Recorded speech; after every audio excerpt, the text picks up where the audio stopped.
Welcome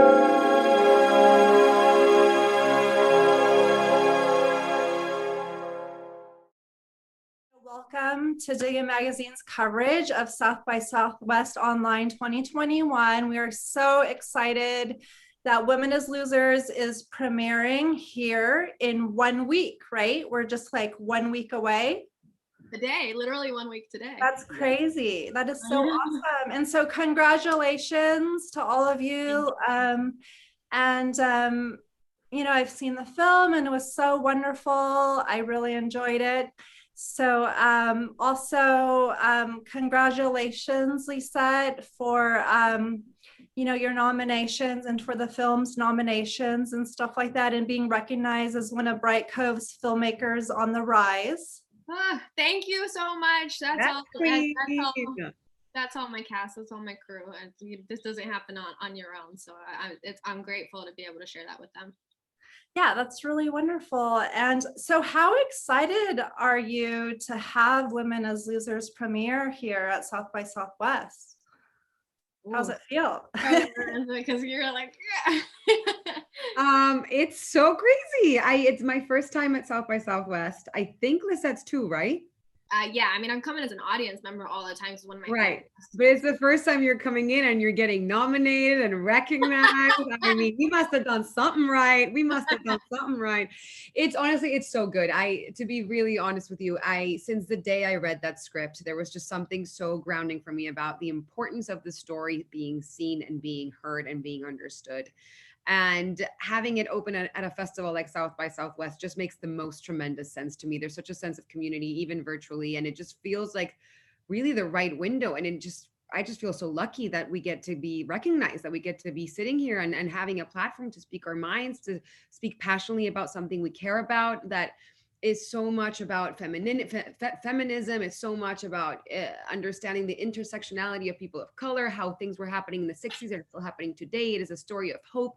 It is a story about, for me, pro-choice as well. It's a story that has so many really important, deep issues in it. And it's such an ambitious story that I just want to talk about it all the time.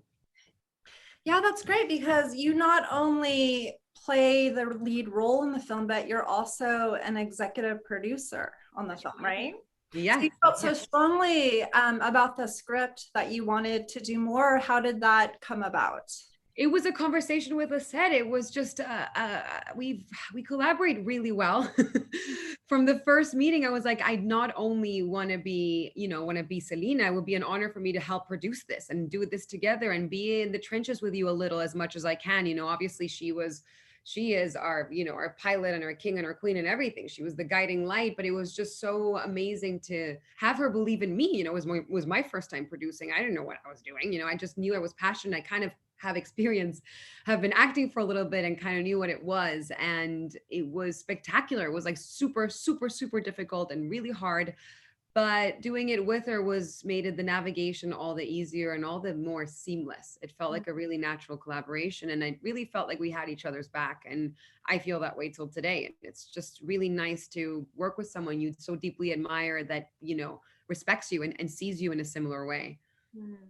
I think that's a key point, respect. Like when she told me, hey, came to me with the idea to, really wanting to take ownership of the project, it was an honor for me. I was like, yes, 100%. Not everyone reacts that way though. So it was really it's weird. You said that to me later. You're like, yeah, not everybody reacts that way. And I was like, why? You were like, it was so natural to her. I was like, oh, great. I was like, because I was so ready to hear a no, and I would have been totally fine with it. I was just like, I feel so strongly about this. This is me, my mother, my grandmother, my cousin, my aunt, my friends, boys, men. It was just like, this is a story for everybody. And why would you not want that on your team? Why would you not want to hear that perspective? And for me, like I come into these spaces a lot of the times being the only, but for Lorenza to come in and say, no, I'm going to be with you through this was, great. I went to an all girls school. So that's just a natural collaboration for me. So I was really happy that she brought that to the table, and it's been, like she said, seamless all the way through, and safe. We've both had space to try things. We've both had space to have emotions. We both have had just space to be safe with each other. And God, that's so important as a writer director. I know it's really important as an actress too, but to be able to do that together and have each other's back through, some pretty incredible challenges has been great. That's really great. And, we could really see just like throughout the film, just with all the cast members, that there was just so much chemistry between everyone. And also, Lorenza mentioned, there were so many important issues that were brought up in the film. And Lissette, I was wondering, like, in the film, you bring up topics like, women's rights, sexism, gender bias, racial prejudice, discrimination, things like that, and was there any time when you felt like it was challenging as you were writing the script to like, did you have any reservations as to like, should I bring up such, kind of like controversial, difficult topics? A lot of people have trouble talking about them, or like, was it really important to you to bring these to the surface through your film? That's such a great question, Cindy. Thank you. Look, I'm a woman of color. I'm young. People react a certain type of way when anybody like me shows up into a space and has an opinion, right? So I'm very conscious of that. And I feel like I've been prepared well enough by my family and by my friends and my supporters like Lorenza and the team on this movie to be prepared for that.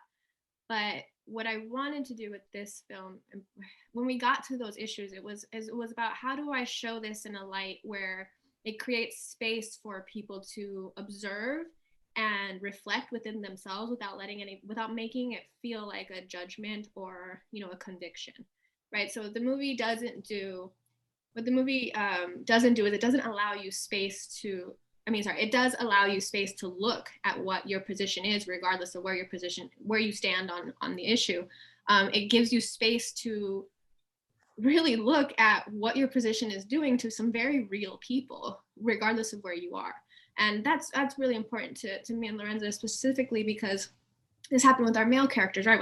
We have male characters in this film who play important roles in her life, in her character's life, and she can speak to this as well. But in my life, I've had male characters make huge impacts on my life, and I wanted them to be seen as human. I didn't want them to be demonized. Everyone's a hero of their own story. Everyone's just trying to figure out no one wants to be a bad person. I don't believe that. It doesn't seem that that's how it kind of works. So I wanted to create a space where our men are not judged, but they do reflect on their transgressions and they have a way back from them. And that is, if you pull that backwards for the audience, it's kind of the same thing, right? There's space to reflect. There's space to go and say, hey, do I still feel this way? Do I not still feel this way? Okay, why? And then go on and live your life. Our job is to entertain you and to be a big mirror to what's happening.